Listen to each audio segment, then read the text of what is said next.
Alhamdulillahirabbil alamin wassalatu wassalamu ala sayyidina Muhammadin wa ala alihi wa sahbihi ajmain amma ba'du. Pada para mahasiswa semua, mahasiswa PAI semester 1 kelas E ya. Selamat datang di IAIN Palangkaraya. Selamat datang di prodi PAI dan selamat datang di mata kuliah Filsafat Ilmu ya, bersama saya Cecep Zakarias El Bilad. Baik. Filsafat ilmu. Jadi filsafat ilmu ini ya berarti filsafat yang tema pembahasannya itu adalah tentang ilmu. Ya, ilmu secara umum, bukan ilmu misalkan ilmu masuk ilmu tertentu, misalkan ilmu biologi, ilmu fisika, kimia, atau ilmu pendidikan, tidak ya. Pokoknya tentang ilmu itu sendiri. Apa sih ilmu? Nah, itu ya. Kita kan sering mengucapkan ya, sering memakai kata ilmu ini. Nah, tapi selama ini kita belum pernah membahas tentang ilmu, ya, apa itu ilmu. Nah, gitu. Nah, di filsafat ilmu inilah kita akan membahas hakikat dari istilah ilmu yang sering kita pakai. Nah, kita akan bahas dulu filsafat. Ya, jadi apa itu filsafat? Nanti setelah itu apa itu ilmu. Nah, sekarang kita bahas dulu apa itu filsafat. Filsafat ya, itu bahasa Indonesia yang diserap dari kata berbahasa Yunani ya, yaitu filosofia.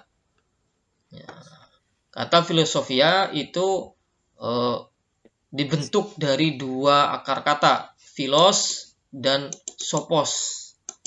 Philos itu artinya cinta dan sophos itu artinya kebijaksanaan atau pengetahuan. Ya, philos dan sophos. Philos artinya cinta. Nah, ya. Jadi filosofi atau filsafat dalam bahasa Indonesia itu berarti artinya cinta kebijaksanaan. Orang yang mengkaji filsafat, orang yang ahli di dalam filsafat itu disebut dalam bahasa Inggrisnya philosopher. Oke, kalau ditambahkan di sini misalkan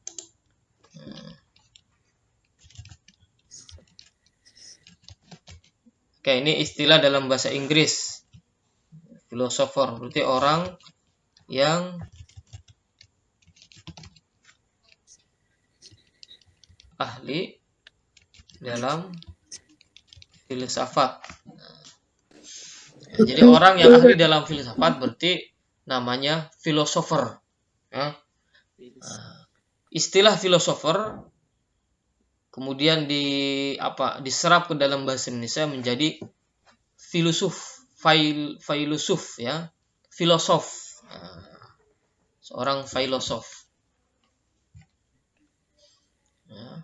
Dalam bahasa Arab, istilah filsafat itu falsafah, ya, falsafah. Jadi istilah bahasa Indonesia filosof, ya, istilah bahasa Indonesia kan filosof ya, itu berarti diserapnya dari bahasa Arab, ya, filosof. Ya.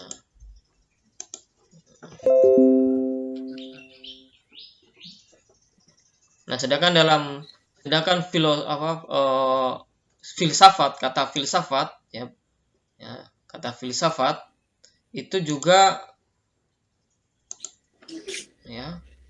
Nah, ini dalam bahasa Indonesia itu ada dua istilah ya, dalam Indonesia ada istilah filsafat, ada istilah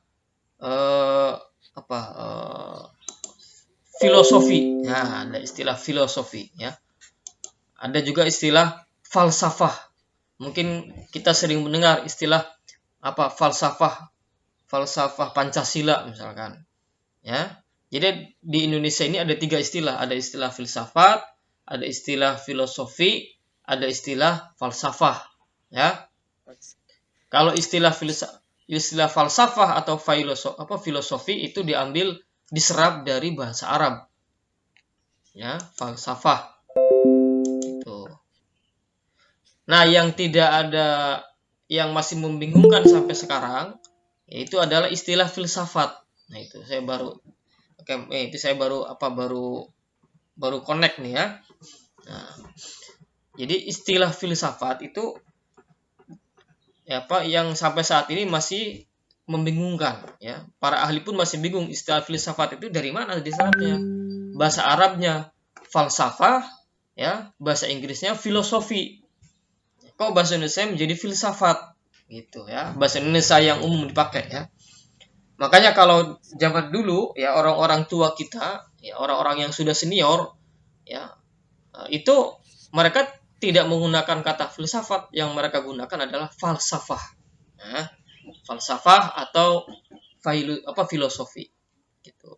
Saya dulu kuliah S2, nama fakultasnya adalah Fakultas Falsafah dan Peradaban. Nah, itu pas. Ya, falsafah diambil dari bahasa Arab. Memang bahasa Arabnya itu adalah falsafah. Nah, istilah filsafat itu yang sebenarnya tidak memiliki akar. Tapi oke lah, itu sekedar istilah ya, tidak masalah.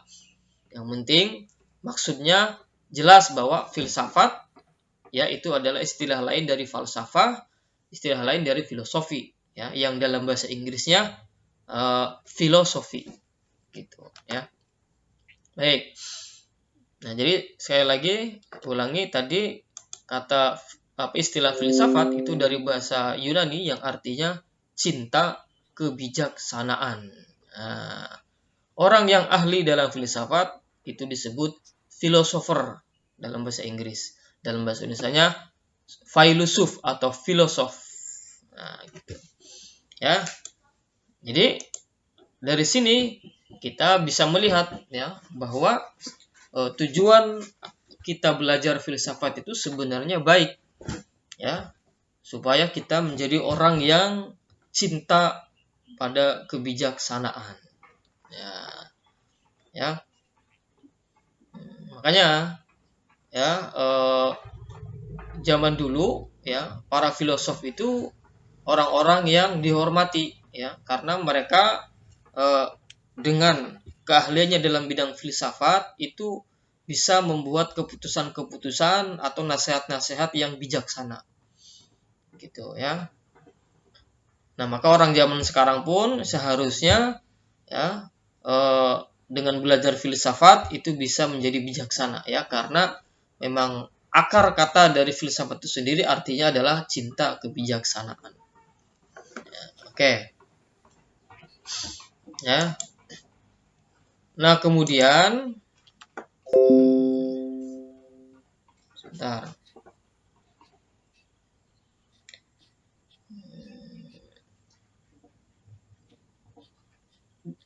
Dari mana asal-usul filsafat itu? Oke, kita lihat.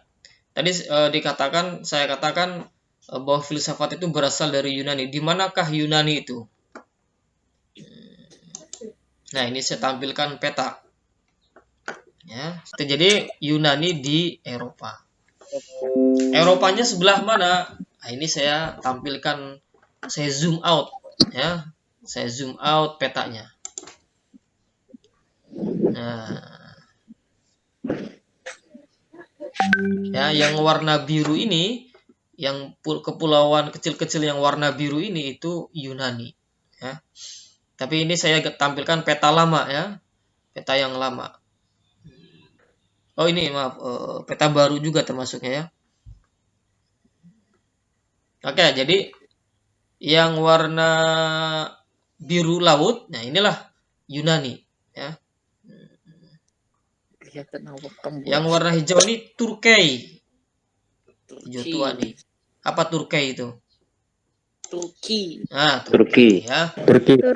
Jadi Yunani itu bersebelahan dengan Turki. Dengan Turki.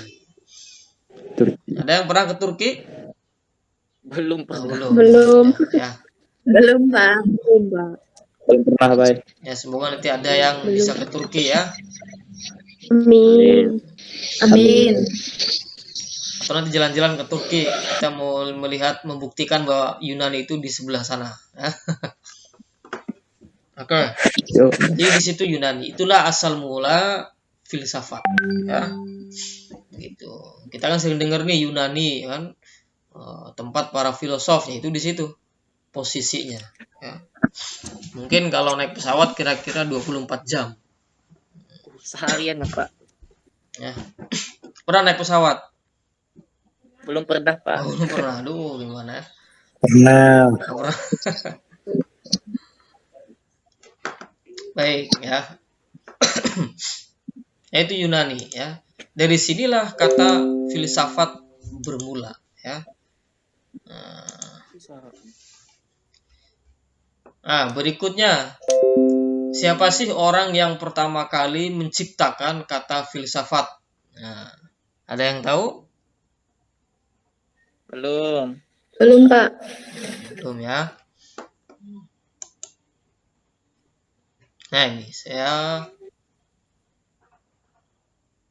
oke.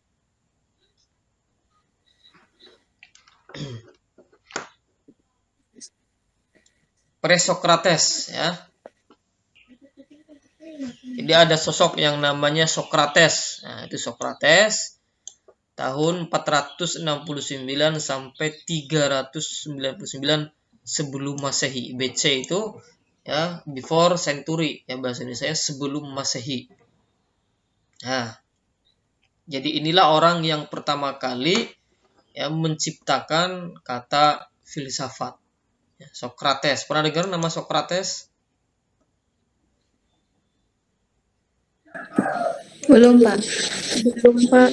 Sokrates ini gurunya Plato. Ya, Sokrates ini filosof, punya murid ya namanya Plato.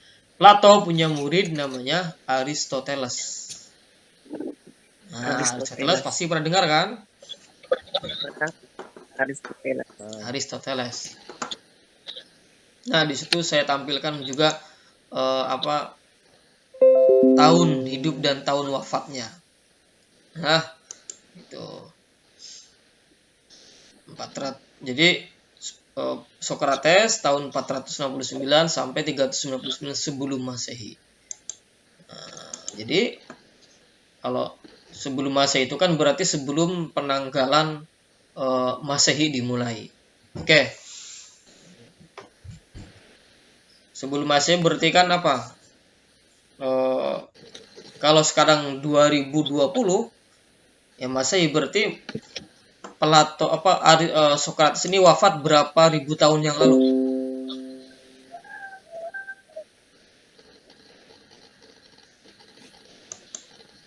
Nah, 2020 ditambah 399 berapa itu?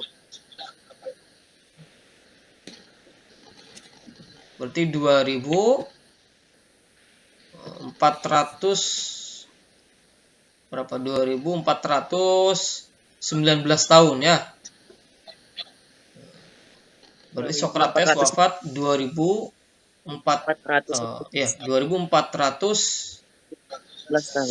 tahun yang lalu. Nah, kan penanggalan Masehi itu kan dimulai ya dari tahun 1 Masehi ini, tahun 1 Masehi sekarang 2020. Nah, sebelum Masehi itu berarti adalah masa kehidupan umat manusia sebelum tahun 1 Masehi itu. Ya. Berarti -1, -2, -3, -4 dan seterusnya -399. Nah, itu. Jadi ngitungnya mundur. Ya. Ngitungnya mundur. Nah, sekarang ke sini ya, maju tahun 1 2 3 4 5 6 7 2020. Sebelum tahun 1 -1, -2, -3, -4 terus sampai -399 ya, sampai lahirnya Sokrates -469 ya. Nah, itu istilahnya sebelum Masehi. Nah, gitu. Ini harus paham ya. Ini dari pengalaman saya mengajar, banyak mahasiswa yang tidak paham apa sih itu tahun sebelum Masehi itu. Nah, itu ya. Baik.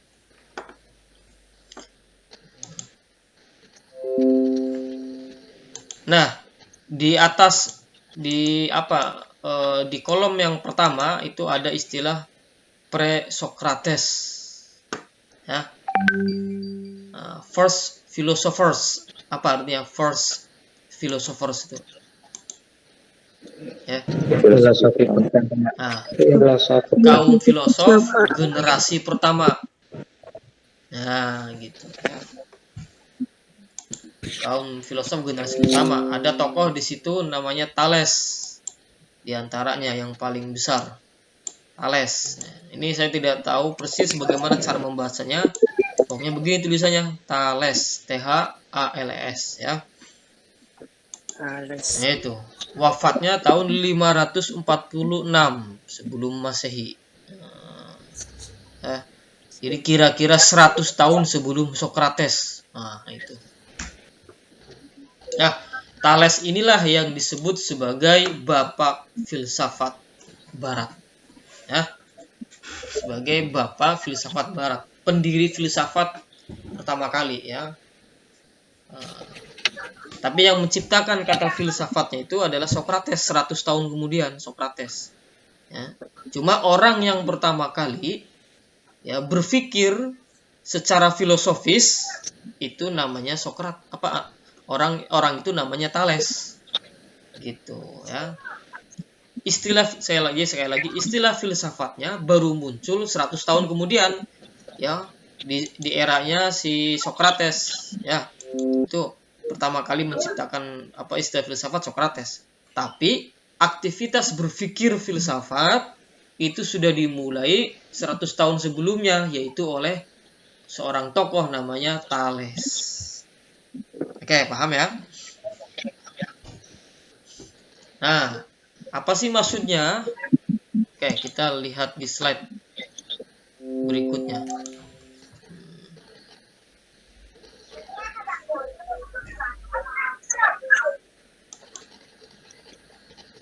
Oke, lihat, ingat-ingat di sini. Thales lahir tahun 624 sebelum Masehi ya. Tahun 624. Oke, ingat-ingat ya, tahun 624 berarti minus 624 si Thales ini lahir. Oke, kita lihat slide berikutnya. Nah, di slide berikutnya ini di situ dikatakan ya, before 600 BC is the era of the mythology. Nah, coba ada yang bisa mengartikan?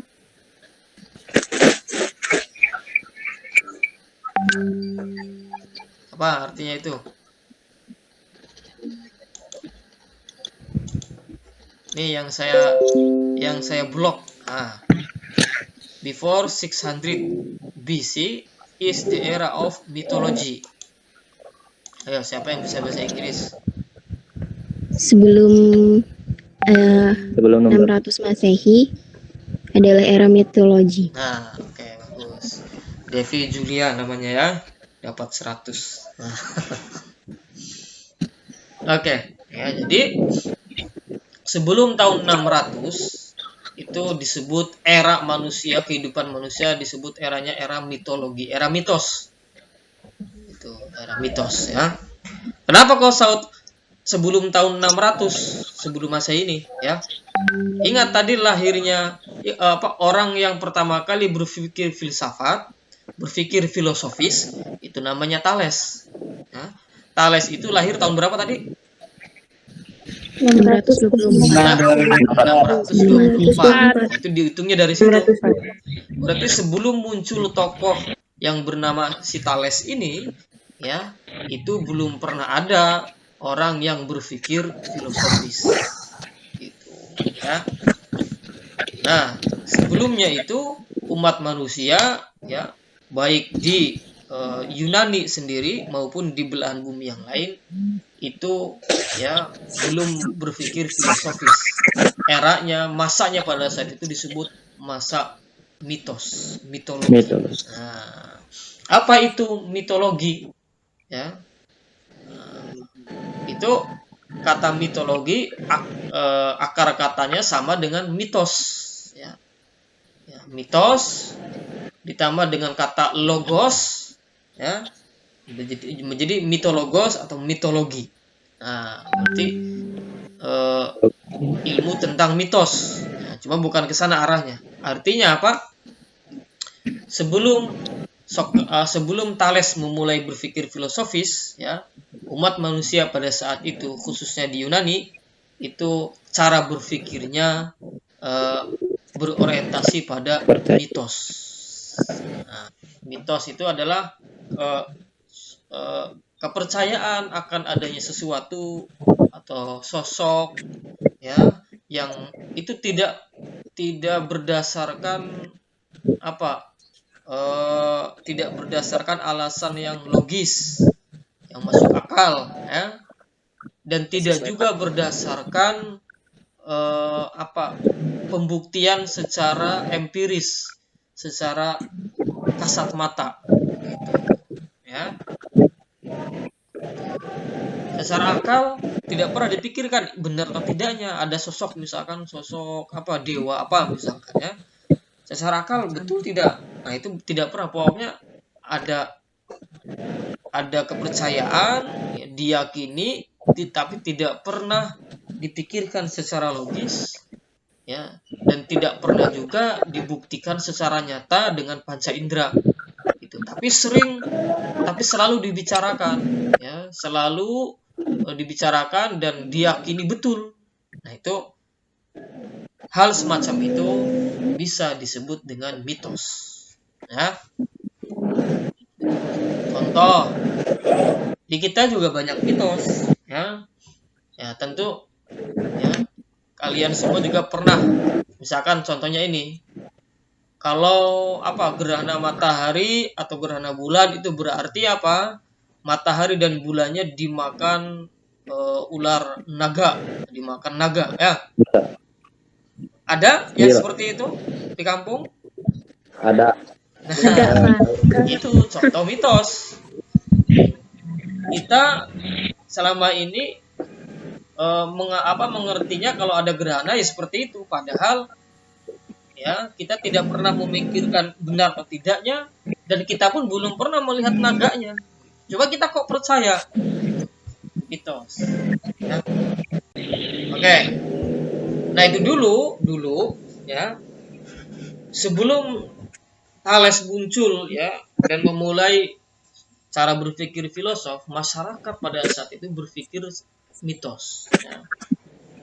Mereka selalu mengkaitkan setiap peristiwa dalam kehidupan sehari-hari itu dengan keberadaan para dewa. Nah, kaitannya ke sana, para dewa, ya. Mereka meyakini alam semesta ini yang menciptakan itu adalah dewa, yang mengatur adalah dewa, ya. Dan dewa ini memiliki coupling kekuasaannya masing-masing, memiliki daerah kekuasaan, ya. Dewa apa yang menguasai lautan, ada dewanya tersendiri, ya. Dewa siapa? Poseidon. Zeus. Poseidon. Ya, Zeus apaan? yang seneng nonton film apa Eropa yang zaman dulu, gitu. Dewa laut Poseidon. Nah, dewa petir siapa? Zeus. Dewa Zeus. Zeus, ya. Nah, dewa Zeus. Ada dewa yang ngurusi apa, gitu, ngurusi bumi, yang ngurusi apa lagi, gunung, macam-macam, ya. Ada tokoh-tokoh dewa, ya. Tokoh-tokoh dewa, dan itu mereka yakini keberadaan, ya. Dan kemudian tidak sekedar yakin keberadaannya, mereka selalu menghubungkan setiap peristiwa dalam kehidupan mereka itu dengan, ya, masing-masing dewa tersebut, gitu, ya. Misalkan nanam, bertani, ya, bertani misalkan padi, ya, berhasil atau tidaknya, ketika gagal misalkan, ya, berarti gagal panennya ini karena ulahnya dewa pertanian misalkan, gitu, ya. Ada orang sakit perut misalkan, oh berarti apa? Nah, itu perutnya lagi sakit, perutnya itu disebabkan oleh ulahnya dewa apa, misalkan dewa perut lah misalkan, gitu, ya. Jadi selalu menghubung-hubungkan setiap peristiwa dalam kehidupan, baik yang peristiwa besar alam semesta maupun bahkan peristiwa sekecil seperti penyakit, itu dengan kekuasaan, dengan kekuatan para dewa, Ya. Nah, itu era mitologi. Pada saat itu umat manusia masih rata-rata begitu. Ya. Bahkan kemudian ada yang dianggap sebagai manusia setengah dewa. Wah, ya. Kan ceritanya dewa Zeus ya, kawin dengan manusia perempuan, itu melahirkan anak. Ya. Anaknya ini setengah manusia, setengah dewa. Siapa namanya? Ada yang tahu? Krishna. Percy Jackson. Kan seneng nonton film kan, movie kan? Ayo. Yang jelas bukan M. Akbar Ali Vilayati, yang jelas bukan. Lain Pak. Siapa? Hercules. Nah, Hercules. ayo, pernah dengar? Pernah nonton film Hercules?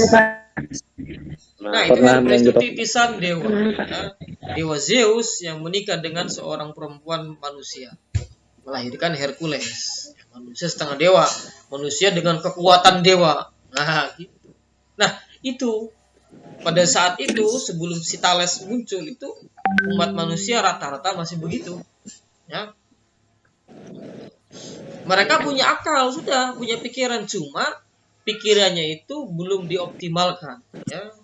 Masih terjebak dalam alam pikiran mitos. Ya, nggak usah jauh-jauh. Sampai sekarang pun ya di lingkungan kita sekitar itu ya masih begitu. Nah, misalkan ada orang penyakit gatal-gatal, itu di apa namanya, ada penyakit misalkan kena gatal-gatal merah atau apa, itu habis di apa namanya, disentuh sama jin apa gitu. Nah iya. Ya, ada orang hamil misalkan keguguran atau apa, itu anaknya di apa namanya, diambil oleh hantu apa, semacam itu. Nah, di kita memang masih begitu masyarakatnya. Nah, itu berarti apa? Masih mitos. Nah, berarti masyarakatnya masih masyarakat pola berpikirnya warisan era mitologi.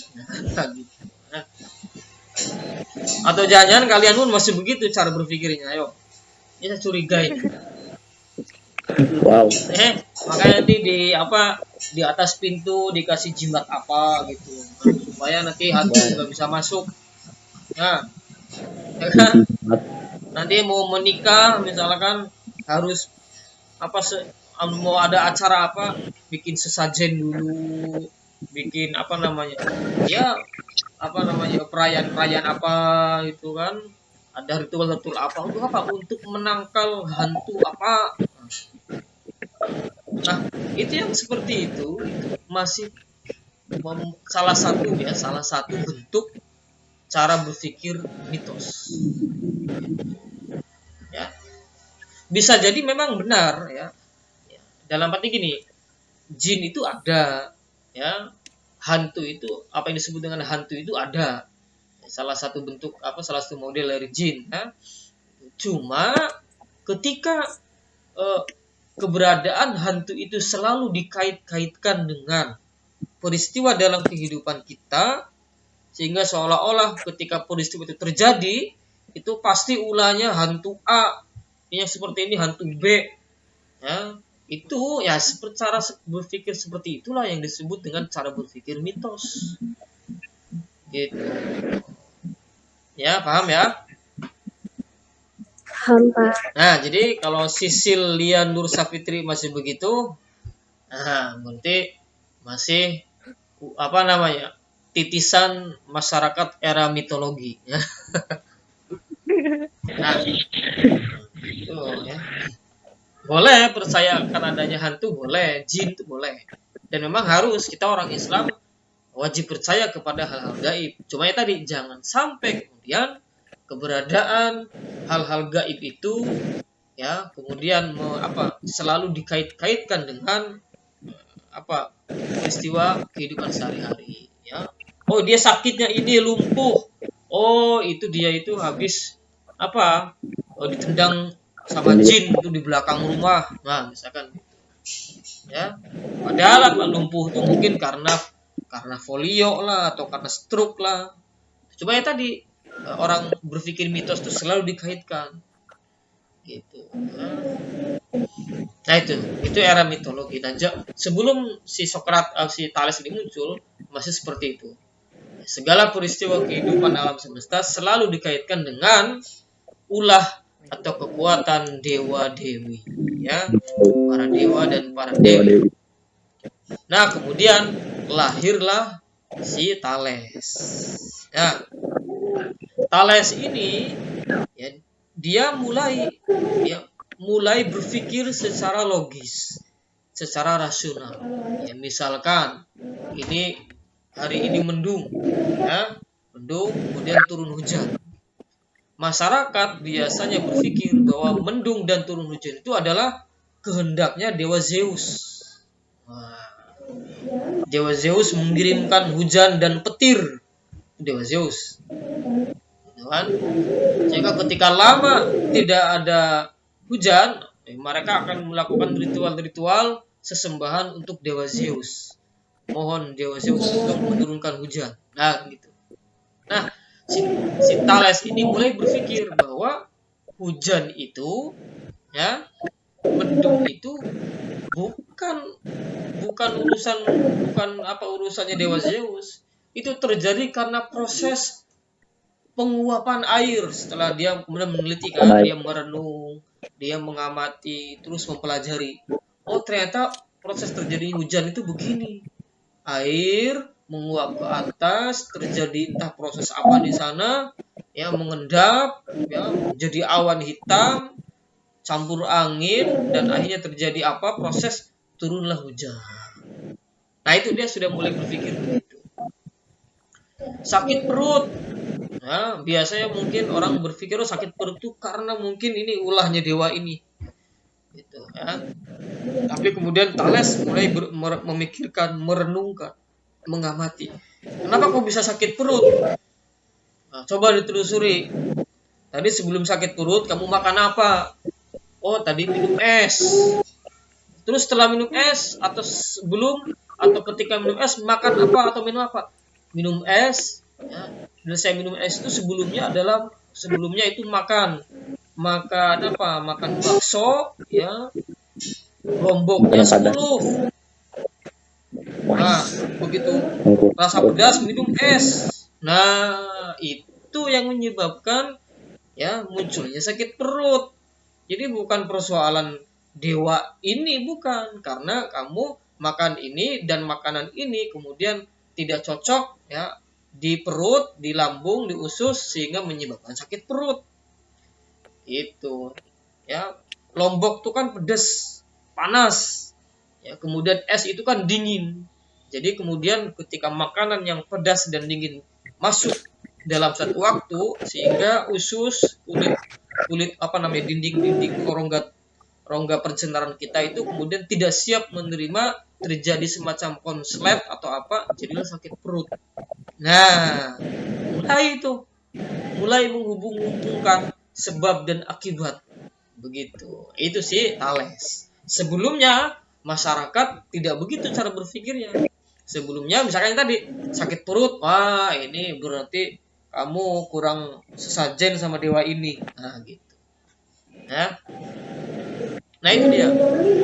Cara berpikir filosofis itu mulai diperkenalkan oleh Thales. Yaitu cara berpikir yang selalu merunut sebab akibat, ya, pada setiap peristiwa. Gitu. Terjadi gerhana matahari, ya, itu bukan berarti dewa Zeus lagi perang dengan dewa matahari misalkan, ya, atau apalah gitu kisah-kisahnya itu, ya. Tetapi apa? Dipikirkan, direnungkan, kenapa kok matahari bisa berputar dan kenapa kok sekarang matahari berputar yang jam sekarang biasanya panas, terang, kok tiba-tiba sekarang kok matahari gelap. Ada apa ini? Pasti terjadi sesuatu, pasti ada yang menghalangi, ya. Nah, itu cara berpikir filosofis, cara berpikir yang rasional. Yaitu dimulai oleh Thales. Nah, nanti kemudian Thales punya murid, muridnya Thales punya murid, dan seterusnya. Ya, seiring waktu, cara berpikir rasional, cara berpikir filosofis ini kemudian semakin hari semakin banyak diikuti oleh masyarakat. Pelan tetapi pasti masyarakat mulai tercerahkan. Yang tua-tua sudah pada mati, ya, tinggal yang anak cucunya nih yang jadi muridnya Thales. Nah, anak cucunya kan makin lama makin besar, punya anak cucu lagi diajarkan. Nah, itulah apa, dari generasi ke generasi mulai terjadi pergeseran, perubahan. Yunani yang semula mitos, ya, yang semula era mitologi, berakhir era mitologinya menjadi era filsafat. Ya, gitu ceritanya. Ya, bagaimana filsafat bisa lahir dan tumbuh berkembang di Yunani. Nah, sampai di sini bisa diikuti. Insya Allah bisa, Pak. Ya. Nah, hal menarik lainnya ini sedikit yang dibahas ya. Thales from Miletus, the father of Western philosophy. Ya. Oke. Salah satu yang didiskusikan oleh Thales itu adalah tentang alam semesta. Ya. Sebelumnya di era mitologi, orang hanya berpikir alam semesta ini ada, ya, diadakan, diciptakan oleh para dewa. Gitu. Tidak pernah berpikir lebih jauh dari itu. Nah, si Thales ini mulai berpikir jauh. Ya. Sebenarnya alam semesta ini bagaimana sih proses bisa terwujud? Bahan bakunya apa? Ya. Alam semesta ini terbuat dari apa? Ini misalkan meja nih, meja. Nih, di atas kalian apa, di depan kalian semuanya ada meja. Meja ini kan wujud benda, ya. Ini terbuat dari apa? Bahan bakunya ini. Kok tiba-tiba ada? Siapa yang menciptakan? Bagaimana prosesnya? Bahan bakunya dari apa? Bahan-bahan yang diperlukan. Nah, itu cara berpikir rasional. Si Thales ini mulai memikirkan alam semesta. Alam semesta ini terbuat dari apa sih? Apa sih bahan dasarnya? Nah, diskusi dengan murid-muridnya, akhirnya terjadi perdebatan, terjadi diskusi, ya. Akhirnya muncullah pendapat-pendapat. Thales punya pendapat, oh, alam semesta ini asal muasalnya dari sini. Nanti muridnya yang sudah ahli lagi, ya, punya pendapat lagi. Oh, bukan Pak Guru, bukan Pak. Menurut saya alam semesta ini bahan bakunya ini dan seterusnya. Akhirnya muncullah pendapat-pendapat di kalangan para filosof generasi pertama tentang asal-usul alam semesta. Nah, di situ dilihat Thales. Kata Thales, everything originates from water. Itu kata Thales. Apa artinya? Siapa yang mau mengartikannya?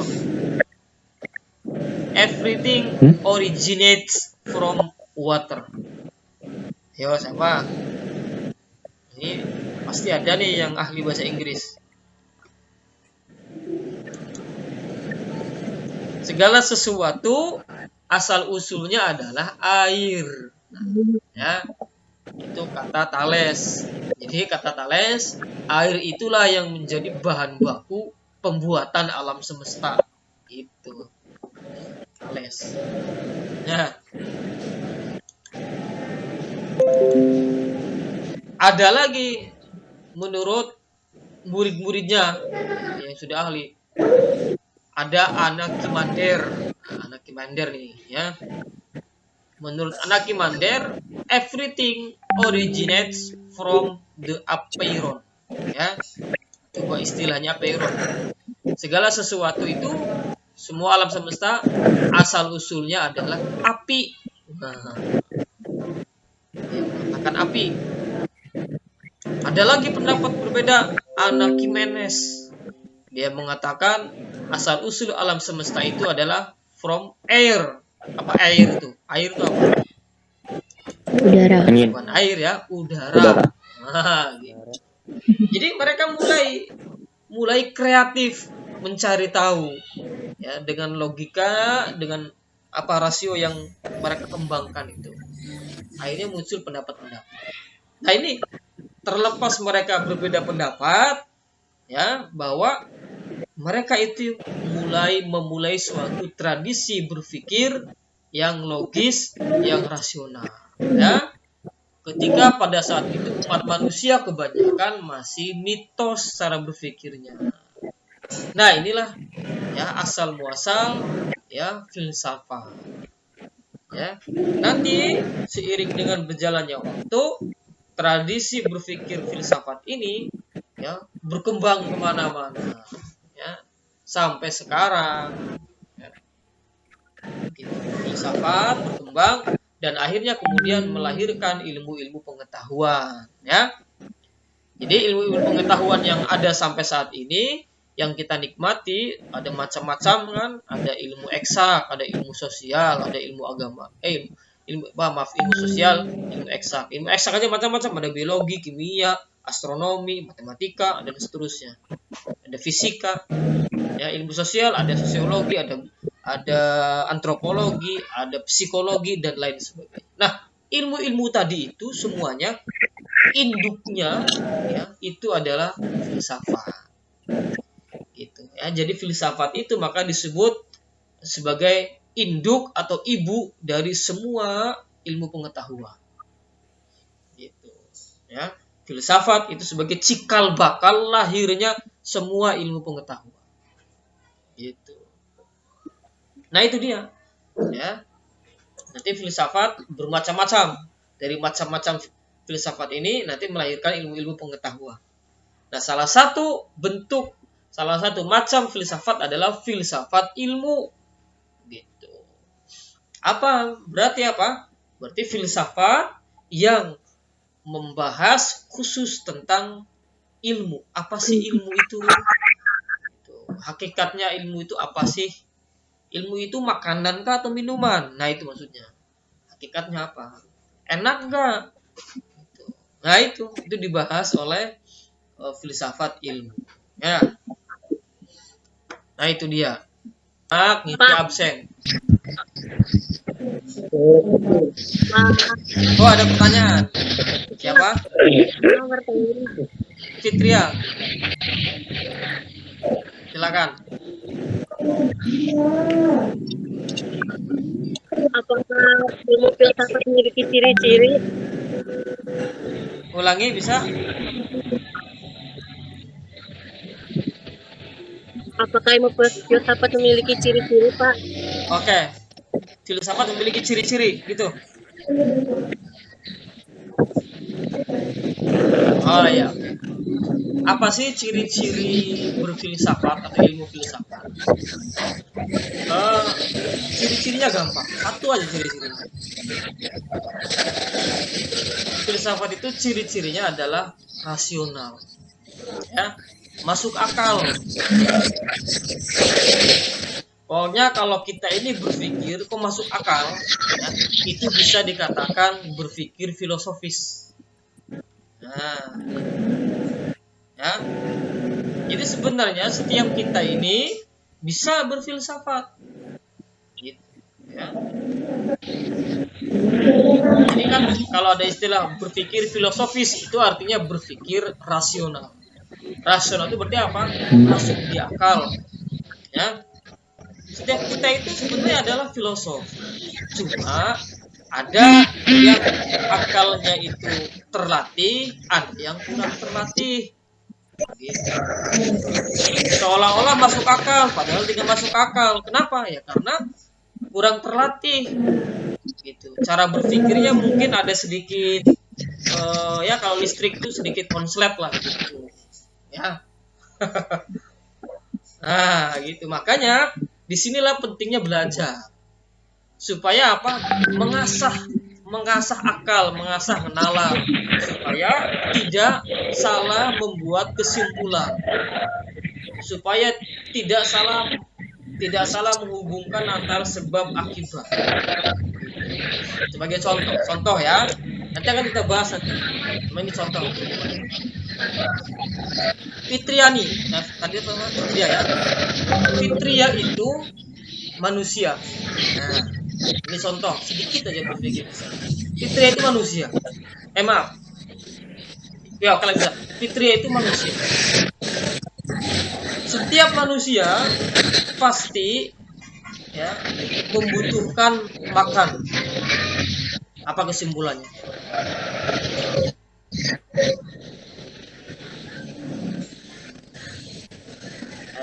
Fitriyah butuh makan. Nah, berarti kesimpulannya fitriyah membutuhkan makan. Kenapa fitriyah membutuhkan makan? Karena fitriyah itu manusia, sedangkan manusia itu pasti butuh makan. Jadi mengkaitkan antara satu pernyataan dengan pernyataan yang lain, keterkaitannya itu benar. Itu contoh berpikir filosofis. Ya.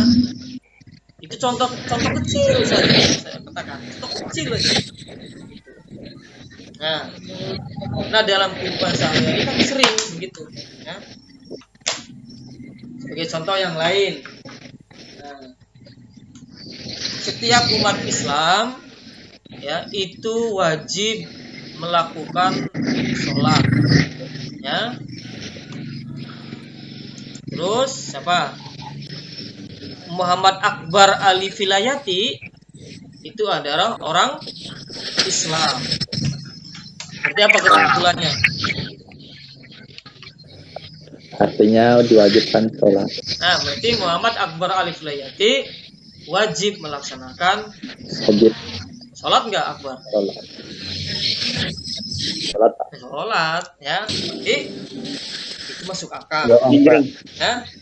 Itu contoh yang paling sederhana dari berpikir filosofis. Nah, gitu aja. Makanya kenapa filosofi itu disebut sebagai pecinta kebijaksanaan, cinta kebenaran. Ya. Maka kalau kita berpikir filosofis, insya Allah kita akan selalu benar dalam berpikir dan benar dalam bersikap. Gitu. Nah. Setiap contoh yang lain ya, contoh cara berpikir filsafat dan itu akan melahirkan sikap. Nah, setiap murid menghormati gurunya. Murid misalkan wajib menghormati guru. Ya. Devi Fajariani adalah seorang murid.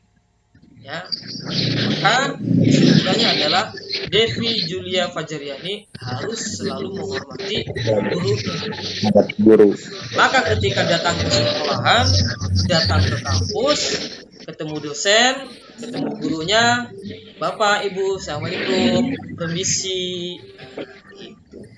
Ya. Itu berarti apa? Antara yang dipikirkan, ya benar, ya. Saya seorang murid dan setiap murid harus menghormati guru. Dalam prakteknya seperti itu. Ya. Berarti kalau kemudian Devi kemudian misalkan ya, datang ke pasar, ketemu guru, nah, ke pasar di jalan, kemudian apa? Memalingkan muka, pura-pura nggak lihat, atau apa? Ketemu gurunya senyum, nah, Devinya nah, ya kan gitu. Nah, berarti apa? Tidak menghormati. Jadi tidak tidak baik. Artinya berarti apa? Secara logis itu sikap yang tidak baik. Nah, itulah artinya apa? Gini artinya cara berpikir yang benar, filosofis akan menjadi dasar bagi perilaku yang benar juga. Itulah pentingnya belajar filsafat. Berarti kalau ada orang itu perilakunya jelek, ya, tidak sopan atau jahat, berarti apa? Itu berarti berangkat dari cara berpikir yang jelek juga. Ya, cara berpikirnya pasti bermasalah, pasti tidak filosofis. Ada kaitannya antara berpikir dengan dengan perbuatan. Ya, itu ciri filsafat. Makanya di awal yang dikatakan orang filsafat itu cinta pada kebijaksanaan. Kita untuk bisa bersikap bijaksana, untuk bisa berperilaku bijaksana, itu harus dimulai dari cara berpikir yang bijaksana juga yang benar. Setuju nggak Akbar? Setuju, Pak. Setuju ya. Lagi, setuju nggak? Nih, Agung Sampit setuju nggak? Setuju, Pak. Nah, ini saya ulangi ya. Ini biar bisa jadi status di WA ya. Iya, Pak. Untuk menjadi apa? Menjadi apa? Tadi mana kok? Saya juga lupa mengulanginya. Apa tadi? Lanjut. Untuk bisa bersikap yang benar dan bijaksana, maaf, untuk bisa berperilaku bijaksana, ya kita harus berpikir bijaksana. Gitu. Perilaku bijaksana dimulai dari berpikir yang bijaksana. Tidak. Nah, berpikir bijaksana inilah filsafat. Gitu. Ya. Bijaksana dimulai dari cara berpikir. Pemikirannya. Berpikir bijaklah sehingga kamu akan berperilaku bijak. Nah, itu bisa buat status ya di WA, di Facebook, di mana lagi? Di IG ya, silakan. Atau Pak Cecep, dosen filsafat ilmu gitu. Oke. Bagus tadi pertanyaannya, pertanyaan dari Fitriani. Oke, saya kira cukup dulu ya. Baik, cukup. Selamat beraktivitas ya. Semoga harinya lancar dan kita bersama-sama berdoa supaya Allah Subhanahu wa taala segera mengangkat wabah corona ini ya.